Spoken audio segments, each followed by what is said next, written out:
Isipin mo ang isang planeta na hindi lang umiikot sa isang araw, kundi may sarili itong araw sa loob. Sa unang tingin, parang imposible ito dahil ang mga araw o bituin ay napakalaki kumpara sa mga planeta.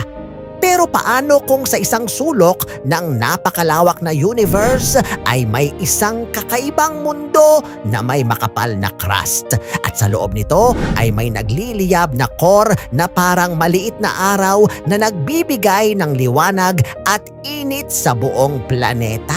Sa ibabaw ng planetang ito halos normal ang itsura.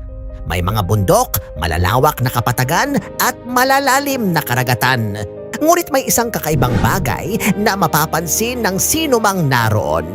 Halos hindi kailanman nagiging ganap na madilim ang mundo. Kahit ang bahagi ng planeta na nakaharap palayo sa bituin nito ay may kakaibang liwanag.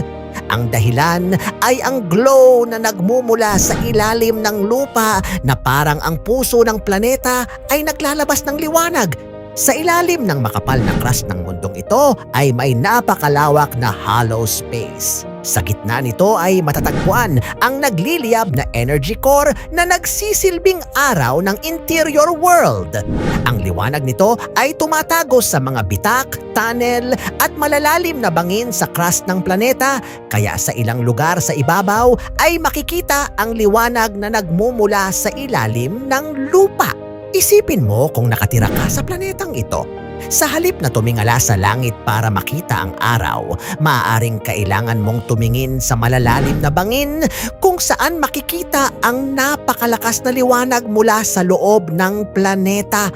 Sa ilang bahagi ng mundo, may malalaking opening sa lupa kung saan makikita ang interior world, isang napakalawak na espasyo na naliliwanagan ng internal sun. Sa loob ng mundong iyon ay maaaring may sariling ecosystem.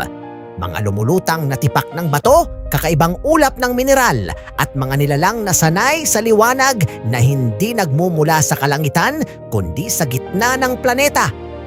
Para sa mga nilalang na iyon, ang araw ay hindi kailanman sumisikat o lumulubog dahil palagi itong nasa gitna ng kanilang mundo. Pero may isang panganib. Dahil ang araw ay nasa loob ng planeta, ang matinding init ay maaaring unti-unting nagpapahina sa crust nito.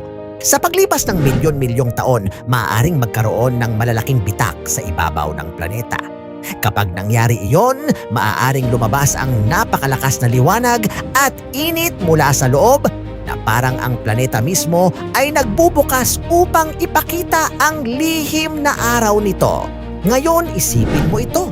Kung may ganitong planeta sa universe, saan mo pipiliing tumira?